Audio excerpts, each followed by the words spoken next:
I got to the World Series with. The fact that I play the most year out of any team, the Rangers. So I think it was no question about it.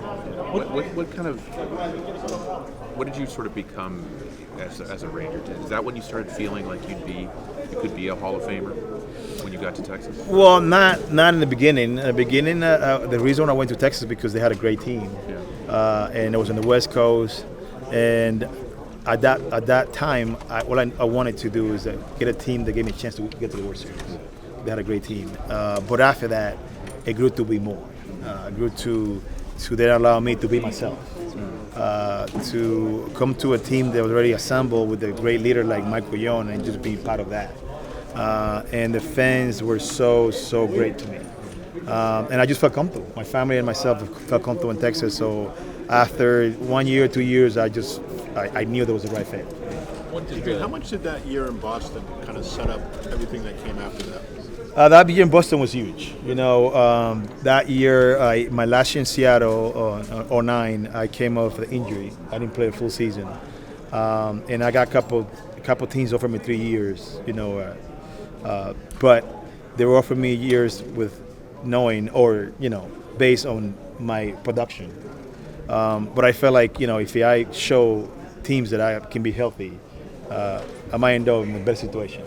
So my agent Scott Boras brought the idea to me, like, why don't you just go sign a pillow contract and go to a team that will allow you to play every day, and a team that people see. And we end up in Boston. It was a great fit for me. We had a great team besides all the injuries that we had that year. The city is unbelievable. I really love playing for Boston. They're really fanatic, and the front office was really good to me. I enjoyed every moment playing in Boston, and it was talk about me staying back there, but just didn't work out. But definitely Boston had a lot to do with what I took over that year for the rest of my career. How much do you think being around David was helpful to you? A guy like that. David and all those guys. I'm a guy that like to learn from other players, and I got to play with Pedro, Big Papi, Beltre, Vito Martinez, Scudero, Mike Cameron, guys that they're ball players, Euclid. So I suck in a lot of those guys, offensively especially, and I learn a lot how to be more productive and consistent. So definitely help a lot. What did 2011 mean to you? That season? It meant a lot. It was one more hurtful year of my life, but obviously it was the closest that anybody can get of winning the World Series, and I'm grateful that I was able to get there and had a chance to win. But it was a great year for everybody. We had a great ball club, great teammates, and we just came out a little short. Can you take all the questions from Spanish and just translate them into English real quick? Sure, yeah. Adrian, So congratulations. the one question is, you had, I know when you did your orientation tour, seeing Marshall's plaque and seeing Marshall's name meant a lot to you. What's it going to mean when you have a bigger contingent of Dominicans represented in the hall? You're the fifth. Yeah, I mean that's coming soon, man. Like I said before, when my first time here in Cooperstown, that was the thing that I wanted to go visit. It was the Juan Marichal plaque, which is the first Dominican, the pioneer for us. And somehow it's been only 5 Dominican players that have been inducted, but we know there's going to be a lot coming up. Pujols slam dunk as soon as he's eligible, and a lot more players coming in. But being a 5th, I'm honored. I'm proud to be number 5th, but I'm looking forward to see a lot more. Adrian, congratulations to being inducted to the Hall of Fame. Thank you. What is the message to this kid in minor league now that you can say that they have the talent, but sometimes the talent is not enough? Yeah, I mean, the road to the big league is not easy. It's not easy. It's gonna take time. It's gonna take dedication. It's gonna take being focused. But anything is possible in this life. So keep pushing. I think that whatever you put in your mind, you can do it, and not take it now for an answer. Never enough for an answer. Between you, 500, almost 500, and you over 3,000 hits. What's your favorite, or what do you more more effort for? More effort or more proud of? Yeah, both. I think the 3,000 hits. I was not looking for hit home runs. So they were nice, but I always try and look for hits. And for me, average was more important than anything else. Average and run by it in. Thank you. Mr. Beltre, David Poley, World Baseball member. You spent time in the 90s with Gilas Cibaeñas. Yeah. And you even made all-tournament team with them in 1999. What are some of the biggest takeaways and most fun memories you have from that time? Playing winter ball? From that year, Yeah. particular, or just winnable?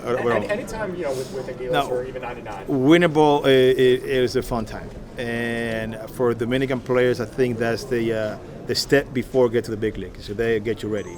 You face a 100 miles per hour pitcher. Next inning, you face a guy throwing 68. It's just it's a crafty league, and it is. And I had a lot of fun playing it, but I think that playing a winter league, it helped me being ready for the big leagues.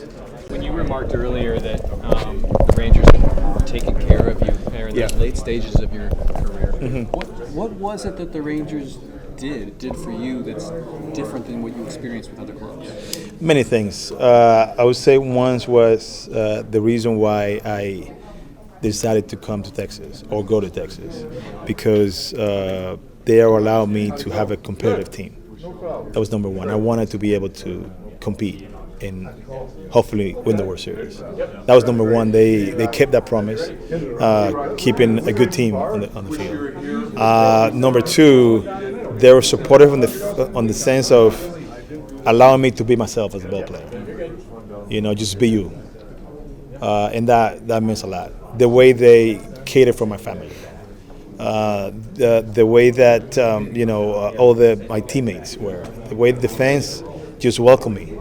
I just felt everything they did. It was like exactly what I needed. I felt comfortable there, and at any point after I signed the first contract, I felt like I want to leave. So I'm really grateful for the Rangers, the fans, and everybody else. What motivated you to play through all of your injuries? I just feel like I knew that I was lucky to be where I was. You're talking to a kid that grew up in humble beginnings, loving the game of baseball, and I was lucky enough that a scout saw my talent, gave me the opportunity to play the game, came to the state, somehow got to the big leagues, and I was grateful just to be in that field, to be playing the game that I love. And the way that I came to the big league was because somebody else got hurt and spent time on the IL. So I always felt like any day can be my last. And I felt like, if I'm good enough to play, I am going to play. And lucky enough, I was able to learn how to play with the injury. And I don't know how, but I was able to be decent producing at that time, produce a little bit about it. I just felt like, me 60%, I was better than my backup. That's how my mentality was, and I just enjoy and love being on the field. Why did you need to hear "Just Be You" when you signed with Texas? Because I always loved the game, but when at my first 4 or 5 years in the big leagues, I felt like I was just playing the game because the game, not because I was enjoying what I was doing. And it was nobody else's fault, but I felt like I wanted to respect everybody. I didn't want to step everybody's toes. Back then, you got 4 or 5 years in the big league, you're still a rookie. So, but even though, yes, I wanted to produce better, but I was not being myself. Then after I went to Seattle, I just felt like I had to show people why I got that contract. So I wasn't able really to beat myself. I had a good year in Boston. It was better when I started kind of going on my shelf a little bit, and then when I got to Texas, it was just I felt at home.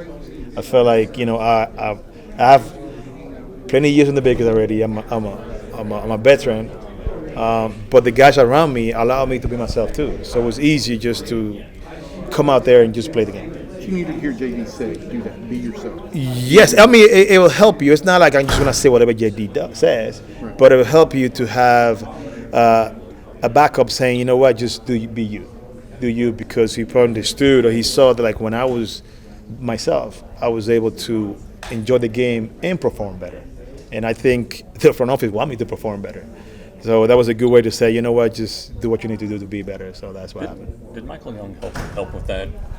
Because when you signed, he was at third base. Yes, 100%. Like, I think the first guy that I talked to was Michael Young, because I knew what Michael Young represented to the Rangers, and I didn't want to create any conflict about me coming to Texas to play third base, the position that he just played the year before. So I want to make sure that he was okay with it. And the way he talked to me was like, dude, like, we're good, come over, we need you, we're going to win with you. And it just made me, everything he said, which I don't want to say everything he said, it made me feel comfortable. And the way after that, when I got to the club and I was able to hang out with him, I understood how great he is as a ball player and as a teammate. He just makes you feel comfortable everywhere. And it was like that forever until he left. You know, when you talk about being yourself, fans clearly then over those years built this connection with you. Not just, we like this guy because he performs on the field, but they felt like they knew you. They felt like they had this connection. Did you feel that back? Yes. Yeah. I mean, I had some low start in Texas. You know, I started a little slow, which is normally what's my history. I'm a slow starter, and I never heard one boo. I think the only stadium that I never heard one boo, which understandable. You know, you got a guy that you pay a good contract and he's not producing. Yeah, fans are allowed to let you know how they feel. I never heard one boo in Texas, and I appreciate that, because they understood, like, you know, it's not like we don't want to produce. I want to produce, but they believe in me that I was going to be able to get out of it and be the guy that I was for many years in Texas. So that was great to see. But not only that, just the connection we had and the support they only showed me is incredible. So I'm really grateful for that. Mean to you, and have you kind of gotten a sense of kind of, you know, the gravity of being a Hall of Famer as you're at the hotel with all these legends? It means a lot, obviously. You know, I've never been in this environment before, and walk around the hotel and seeing, you know, Hall of Famer left and right is a little I would say nerve-wracking. You know, you just idolize these guys, and you see them now around you for 2 days now. It's really cool. Are you used to being the center of attention? I'm not used to. I don't like it, but it comes with it. So, you know, I'm trying to soak it in and enjoy it as much as I can. What have these last few days been like in Cooperstown? It's been great. It's been great. You know, the people have been great. The fellow Hall of Famers is being really welcoming to me. The weather has been terrific, so, you know, it couldn't be perfect. Good week for you. You were at the All-Star game with the draft and everything. I mean, what has this whole entire week been like for you? It's been a little chaotic. You know, a lot of things here and there, going up and down and doing a lot of activities and doing a lot of media stuff. But it's been good. It's been good. I'm trying to enjoy every moment of it and see what is going to end up being in this weekend. Have there been any particular, you know, conversations or Hall of Famers that kind of, you know, stood out to you, or that you were, you know, really idolized, and now your opportunity to spend time with them? I can't say two of them. I think that I got a call and then I have a conversation with Mr. Johnny Bench, and he says some really nice, kind words to me, and he kind of just reminded me, you should document what's going on and keep a journal, because, you know, you're gonna go so fast and you're not gonna remember things. So, which is a nice advice by him. And I had a nice conversation with one of the guys that I idolize, the best baseman ever played, Mike Smith. So we had a nice conversation the last 2 days, and, you know, and he's like a kid in the candy store. You know, being around those guys, and he's just been great.